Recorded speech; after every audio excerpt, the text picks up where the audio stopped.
Guys, dito tayo sa tayo sa sinasabi nilang Buraon. Saan guys? Sa Tambo.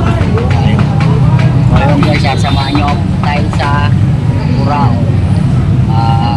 Lalapit tayo doon. Ito na nga guys, no? Nandito na nga tayo sa tinatawag nilang Buraon kung saan talagang napakaraming pwedeng bilhin. Simula sa mga laruan, mga anime, basta marami tayong pagpipili ang mga laruan dito, mga kabalik-tanaw.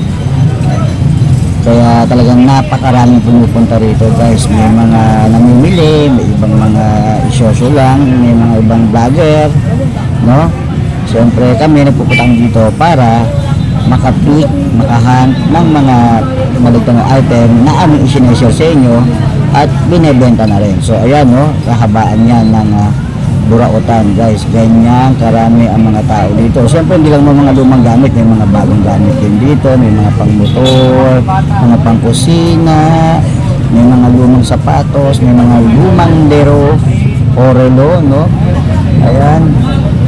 So sabi ko nga, napakarami na mga bagay na pagpipilian dito sa Buraon. Merong mga bago, may mga luma, may mga second hand, tulad nga niya, may mga coins, may mga paper bills, at marami pang iba.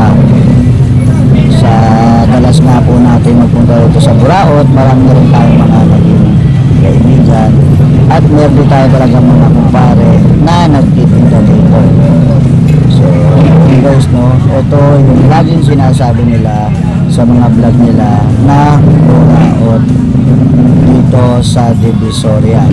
So pwede kayong pumunta at makita nyo, ma-experience kung paano mag-hunt ng mga item dito sa Buraon. Sabi ko nga, may mga bago, may mga second hand na mabibili dito.